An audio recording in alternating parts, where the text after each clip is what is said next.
Effect. My name's Rob. This is going to be my first in a series of a few episodes, I don't know how many yet, about this, the now fabled Tonex pedal from IK Multimedia. So for anybody that doesn't know, and I presume most of you do, this is a basically amp profile loading and playback device. Amp and pedal, actually, I should say. So you can use this to capture your own amplifiers, your own gain pedals, and store them in a number of presets, select between them, edit them with these knobs, and then use them to like play back your live sound. So use it as an amp replacement basically. But as opposed to using modeling, it uses exclusively profiling. And also the big thing about this is even if you don't want to profile your own amps, there's a massive library of available tones that you can download from their website and use with this. So basically what it is it's a pedal, obviously. Put in your pedal board and you use these switches on the front to select between different amp models. I've only had this up to the point of this video for 2 hours, right? Well, I've had it for longer, but I've only played it for 2 hours. By the time this video was finished, I played it for about 4 hours. And I think it's so kind of talked about. I wanted to see my first interaction with it, how easy it was to use and how easy it was to get good tones out of. And it's incredibly, what's the word I'm looking for? The ecosystem that surrounds it is very, very, very large and complex, but it's surprisingly easy to go find tones, load them onto it, and get good sounds out of it. And that's how I use it, just as an amp modeling device. But you can use it to capture amps, like as in heads by themselves, preamps by themselves. You can use it to capture a preamp in a cab, and you can even use it to capture a pedal, a preamp in a cab, or indeed you can use it just to capture a cab, just to capture a pedal, or just to capture a head. And all those different types of sounds are available from their library. The ins and outs, I'll just show you actually the ins and outs of knobs. So you have 3 foot switches that control preset A, preset B, and preset C. You also, as I said, you tap on combinations of 2 to go bank up and down. And then there are some knobs, right? So there is the regular like gain, middle, gain, bass, middle, treble, and volume across the front here, as well as this parameter knob, right? Then there is a model select knob, which allows you to, say you go into amp, it allows you to scroll through the different amps that are loaded into the pedal. And then there is a preset and bank scrolling knob. On the back, there's an input, which is loose actually. There's an input, there's a set of outputs left and right, so it's stereo, but you can only load 1 amp at a time. You can't have like 1 amp on the left, 1 amp on the right. Then there is a headphones jack, and there is an external control jack, which I haven't actually investigated. I haven't had long enough to investigate this external control jack. I presume that allows you to plug in an extra foot switch to control extra parameters of it. Like, for example, there's a reverb, there's a compressor, there's a noise gate. There's also modulation and delay in the app that you can add. And it has full MIDI in and out, which is very useful. So you could really make this a really capable amp switching solution instead of a multi-channel amplifier. Indeed, you could make it a selection of many multi-channel amplifiers that you can select via MIDI as a song-to-song thing. So in that way, it's very useful. So one of the things I found fascinating about this, there's one online guitar player, I can't remember his name, who uses 2 of these big ones on his pedal board, and he's a major touring guitar player. I can't remember his name, American guy. He swears by them, so I was very interested to get my hands on it, especially after having spent so much time with different amp modeling solutions yesterday. I was interested to see, was it, notably more impressive than the other ones that are available? Tonally, I don't think so, straight up. I don't think this is tonally like way better than the Mooer stuff I've been doing recently, for example. But I've only scratched the surface of it, I will say that. I've only spent, at this stage, about 4 hours with it. So that's the intro. Let's get into the sound demo now. Okay, so to demo the Tonex, just playing this Spurny, like recent Chinese-made Les Paul with P90s. Out of the guitar, into the Tonex, out of the Tonex, into my interface. My interface is a Focusrite Scarlett 6i6, I think it's 2nd gen.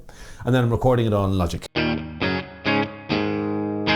Okay, so the first thing to mention, right, what I'm going to do in this video is, as quickly as possible, because really my knowledge of all this is limited, because as I said, I've only really spent 2, maybe 3 hours with it at this stage, right? I'm going to go through the sounds that I have import it onto the Tonex and talk about why I've chosen those sounds, demonstrate those sounds, and then I'm going to go into the editor and show you how I imported those sounds. I'll do a little bit of editing on the unit as well to show you what you can do. Okay, so the first bank of sounds I have, which is a huge reason why I like this so much, is my actual live amp that I use, right? The Studio Tone 20 by Koch is modelled or captured, whatever you want to say, by a Tonex user. I don't know who it is, but the great thing about the Studio Tone 20 is I use it for my kind of tribute covers band, and I use it for any sort of covers work because it's a 3-channel sort of neutral, clean, and then Marshall sounding drive and saturation, right? So that's modelled exactly here, and those tones I could use in exactly the same way I do use an amp live, which means because this is MIDI capable, I could set up any pedalboard I have that instead of switching channels on my Koch amp, I could just switch channels between presets 1, 2 and 3 on the Tonex, which is really, really useful, right? So you can see there's Studio Tone going by in the display. So here is the clean sound from the Koch Studio. So it is clean unless I dig in really hard. There's a tiniest little bit of hair, but it's predominantly clean. So I would use this for, by the way, the tribute band I'm in is like a noughties tribute, so we cover like Strokes, Kings of Leon, Killers, Arctic Monkeys, Kaiser Chiefs, all that kind of thing. So I would use this for Molly's Chambers, for example, right? Because it's got a little bit of hair to it.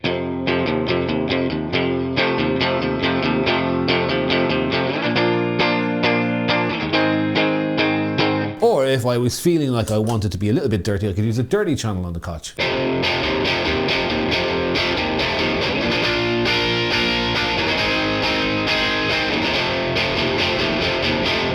And that's the clean and dirty channel. So here's a dirty channel which I would use for example, Steady As You Go.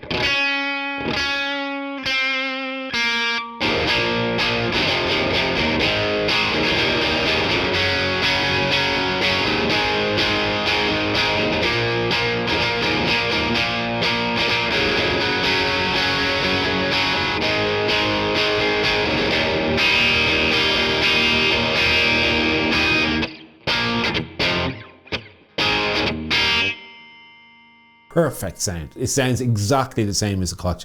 I have the bass rolled off there on the dirty channel. So here's the clean channel. And the dirty channel is bass rolled off. And here is the heavy channel. They sound... I don't have my Studio Tone 20 head here. It's using a different cab as well. I use like a Harley Benton Vintage Shirley cab. This uses the Koch Studio Tone 2x12 cab. That's the heavy sound that I would use for like the Weezer song.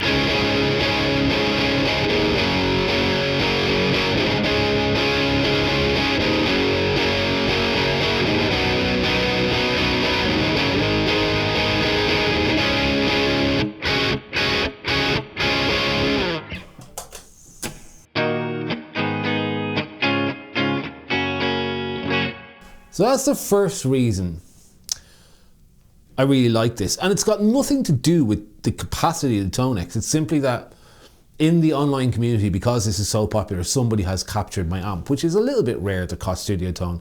It's like, it's very easy to get your hands on, whatever. It's just not a massively popular, well-known amp, but it's exactly what I want for that band. And this replicates that perfectly. Okay.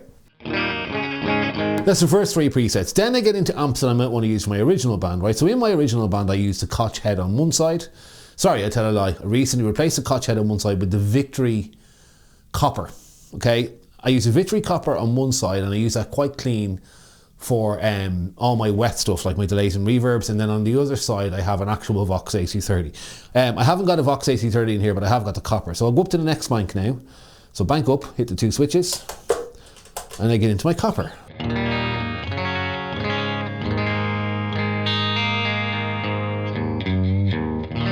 So, if I was recording with Kampala and I wanted that copper sound, I could plug my pedal board into this and it would work really, really well. It really is quite gorgeous.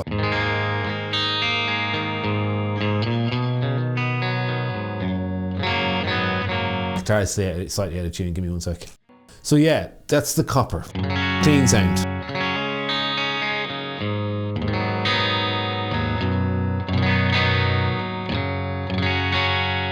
Middle, both pickups.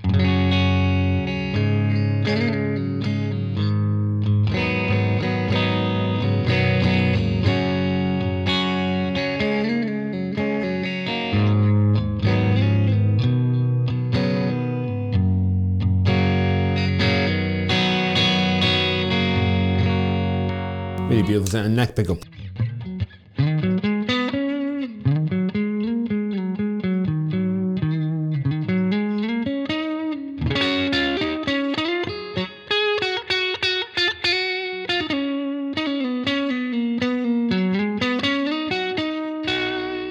Little bit of grit. So that's the first copper. The second copper sound is the exact same model but with the gain bashed up.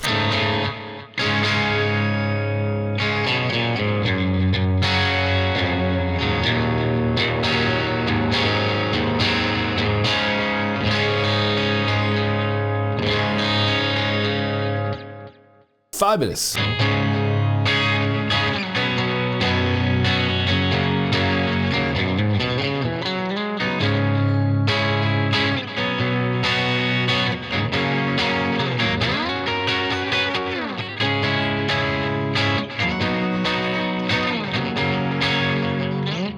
Neck pickup.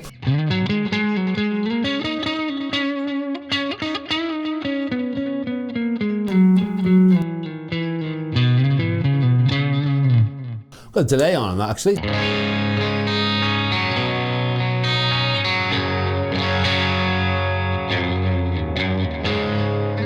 I was actually recording with this exact sound last night and I put a delay on, which is why there's a delay on it now.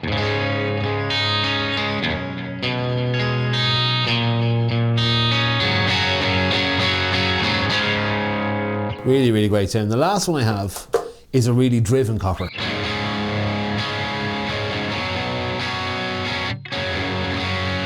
Okay, so as I listen to that now, it needs two changes. It needs more top end and it's not loud enough. So how you would do that is, new to this, bear with me.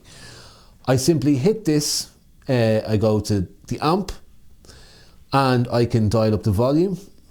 Oh no, I'm in Alt. Okay, so I hit that to turn off Alt. No, hold it to turn off Alt, I should say. Right. Model volume. So I want to push the volume up.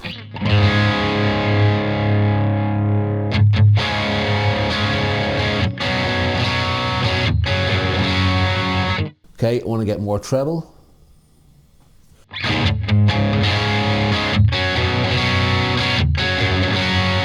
Maybe a little bit less bass.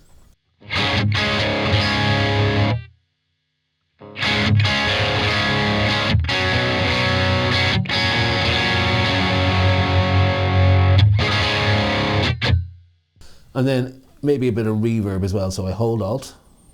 And then I have this control for the reverb, because when you hold Alt, these controls, these names, I suppose, underneath the knobs dictate what they are, and then with Alt off, it's the regular controls. So here is my reverb mix. Yeah. And then when I like that, I hold save, and then just click through until it's saved. Then you have clean copper, mid copper, and heavy copper. They sound brilliant. I'm really liking that. Okay, so moving on from the copper, I'll go up again. Another amp I love is a JTM 45, right? So that's my kind of cleanest JTM 45. Middle and heavy JTM 45.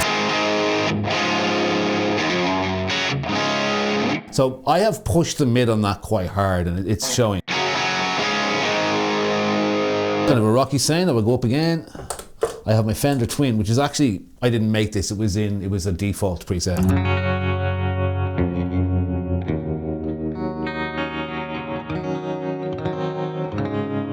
And then I have the same thing but with pedals on. So this one is a Jan Ray, I think.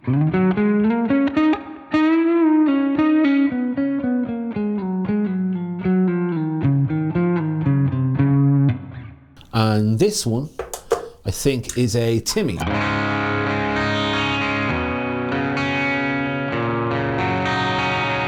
Pretty nice. Now you'll notice, by the way, I haven't had this long enough to volume balance these. The volumes are all over the place. But going up again, I'm in bank 4, I have my deluxe reverb.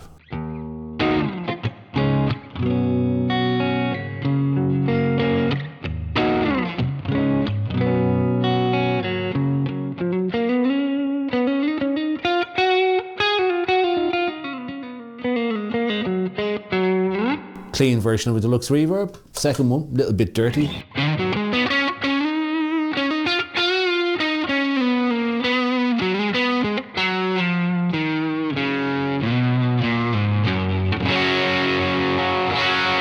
And my last one is a push deluxe reverb.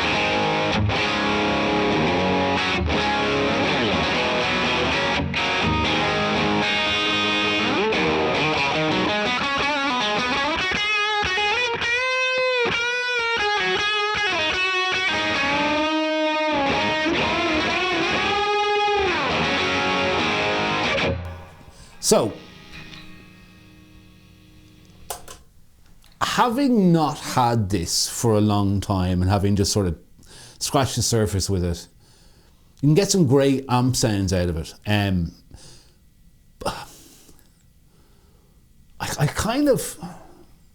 have a bit of a thing that I didn't work to create these amp sounds. I feel weird about that. So what this does is it allows you to go onto this like community resource to get a load of different amplifier sounds, to bring them in, try them out and add them to your device.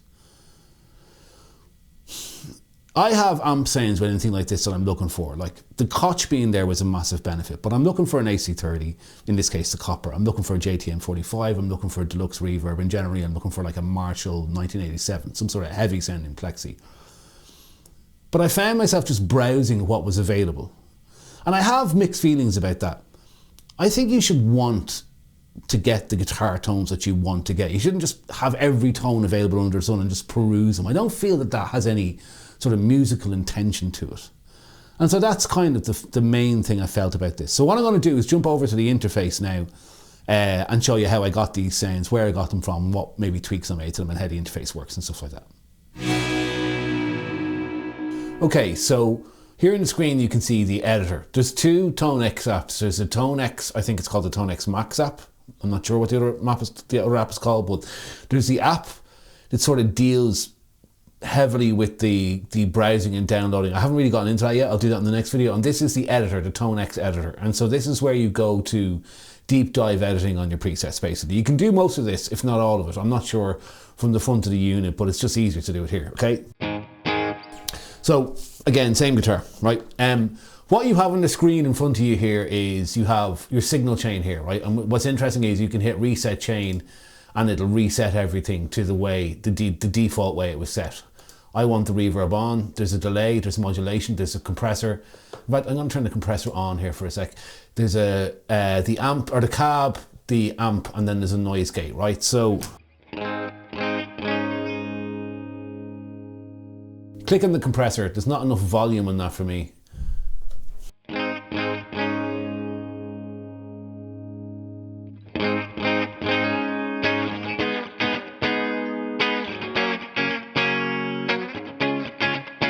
Not a bad compressor actually. I'm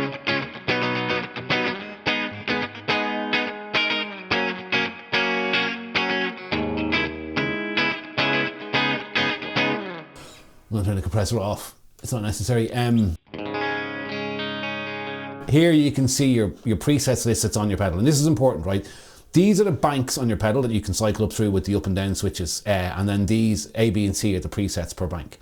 The way I'm operating this, as I showed in the previous part, I'm using 1 amp per bank, right? So I've gone up as far as bank 4. So I have the Koch, the Koch bank, the copper bank, the JTM 45 bank, the twin bank, and the deluxe reverb bank. They're all the ones I've installed so far. So just to show you the controls here, you've got a noise gate that you can turn on or off, and when you click the noise gate, you get the noise gate controls. Same thing, you get the clean, you get the amp. What's interesting here is, and I don't know how I feel about this, to be honest. There's an EQ section here which you can put pre or post, by the way, and it has the particular frequency range that the gain knob for the particular EQ frequency is affecting. I would prefer if it just had bass, middle and treble. It even has a Q on the mid. It's a bit involved for me, but I'm sure some people really appreciate that. Then also up here, you've got all the different amps that you have. So, you know, in here I'm using the Koch Studio Tone CL. There's complex rigs with drive, high gain and fuzzy. There's stomps you can add. There is amps, and all of these can be assigned to one particular preset, right?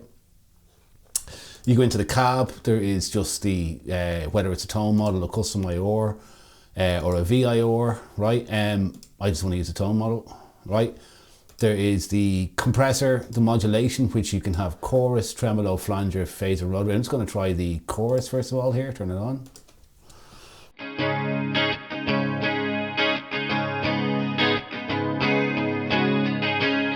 Very nice chorus actually, and I can turn the speed up on that.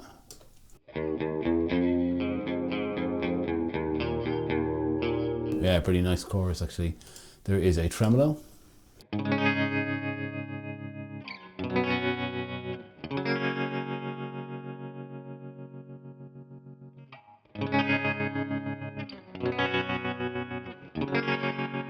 Really nice tremolo. There's a spread, but I'm not using stereo, so that's not going to have any effect. There is a phaser, which I'll...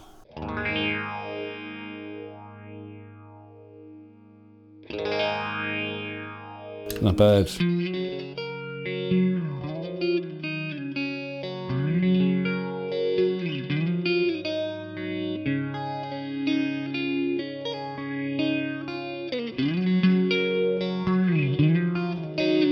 Nice phaser.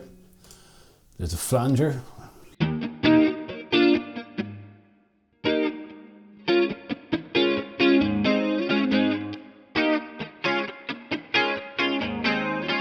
It's the only thing I've ever used a flanger for. Oh, sorry.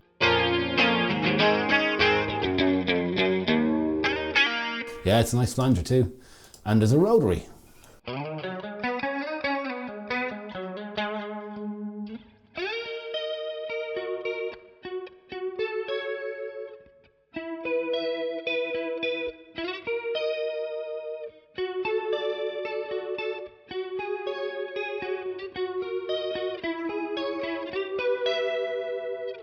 I played the end of that wrong. I know I did.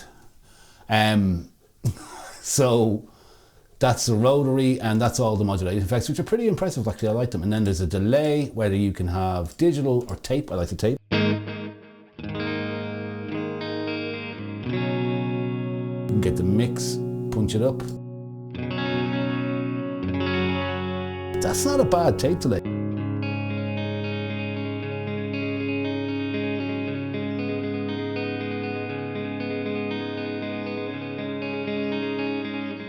And then you've got a digital delay as well if you want to do the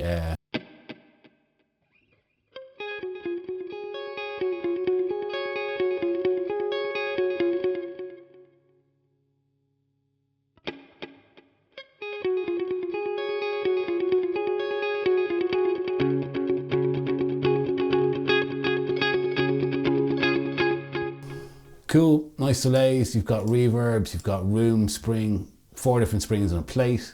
They're all really good reverbs actually. And then that's the signal chain. And then obviously you can control any of those elements here. And then this is my list of presets. Now, we've also got a global BPM here, which could be really useful if you want to sync to songs you're playing. You've got save and you've got revert. If I go over to the librarian, this is kind of the interesting part. You've got preset. These are the presets I think I'm using. I don't even know. So these are obviously presets that I can download from somewhere. I don't even know. There's tone model. I think that's IK media tones you can buy. IK multimedia tones you can buy, or you can just get. And then there's ToneNet, and this is where they've all been shared. This is where I got all my amplifiers. So all I did was I came in here, I went search, and say I went copper, or Koch. It searches. Oh, it doesn't want to connect. Brilliant.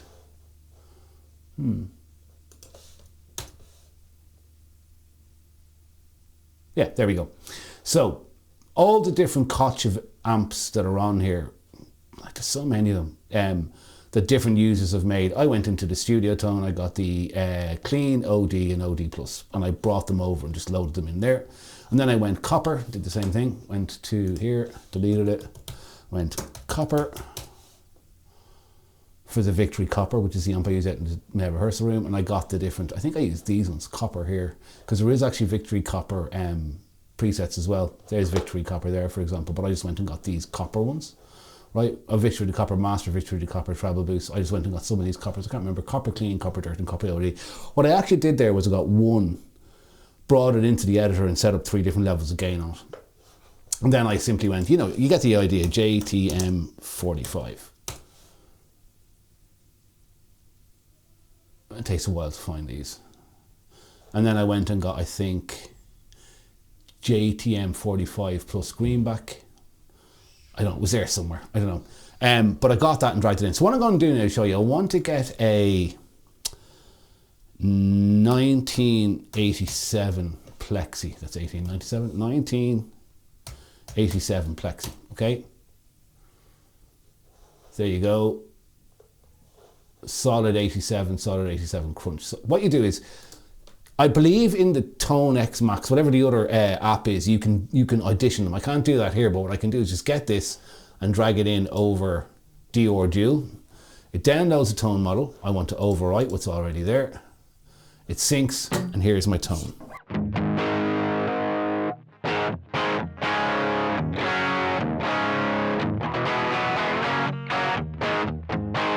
So then what I can do is get that, go back into the editor and start playing with it. So here, it's got its own cab on.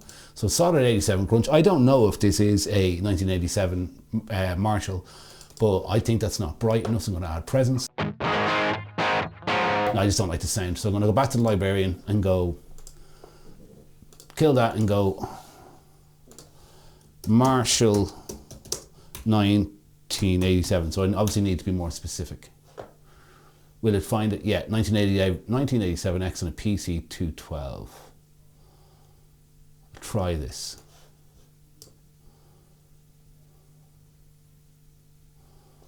Overwrite.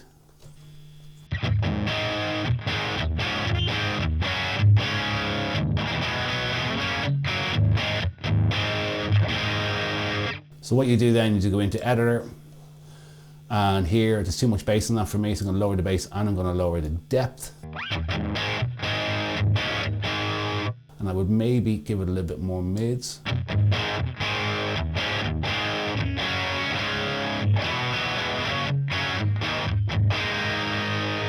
So I'm also going to turn on the noise gate and go over to the noise gate and give it threshold until the noise goes. And I'm also going to give it a little reverb because I put reverb on everything. So I'm going to use the spring one, and I'm going to bring the time way down, and I'm going to like this. So say I wanted to have that as like the midpoint of drive, right? So what I do is I go save that, and then I would get this and go Alt drag and drop it on the next one, and I want to overwrite. And then I would do the same again, Option overwrite. And now I've got 3 versions of it, and I can go into the first one just really quickly, lower the gain back to there, boost the volume slightly.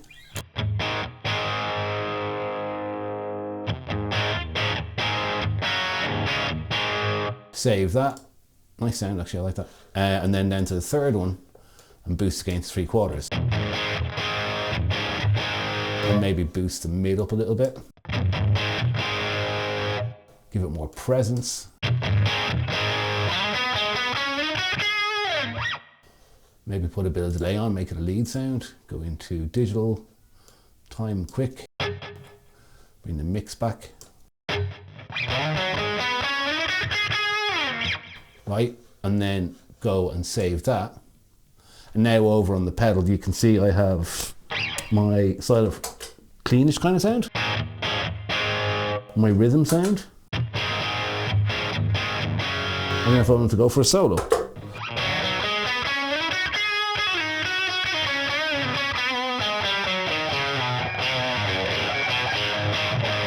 And that is basically how you control everything within the editor and how you go and get sounds you want and just drag them in, try them until you find the one you like. The editor is really easy to use, and so that's my kind of first I guess at this stage, it's about 4 hours I've had with Tonex now. Yeah, it's cool. So, there you go, 2 hours with Tonex.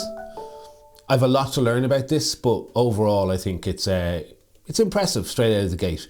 It's not setting the world on fire in terms of its tonal capacity, but I think, you know, these things reach a certain level of amp emulation where they do it and they do it well. This does it well. The Mooer solutions I've been using recently, there's various ones of them if you go back to my videos, they all do well too. The whole capturing amps thing, they do it very well. This does it very well too. I'm sure Kemper and the other, whatever other products do it well. It does it well enough for me.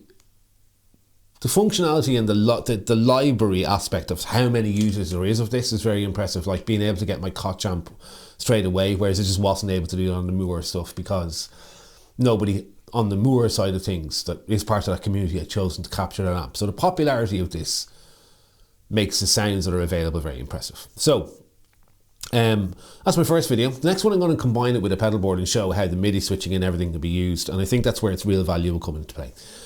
So thanks for watching as always. If you've enjoyed the video, please like and subscribe. It helps the channel out massively. And yeah, that's it. I'll see you in another video again soon. Take it easy. Bye bye.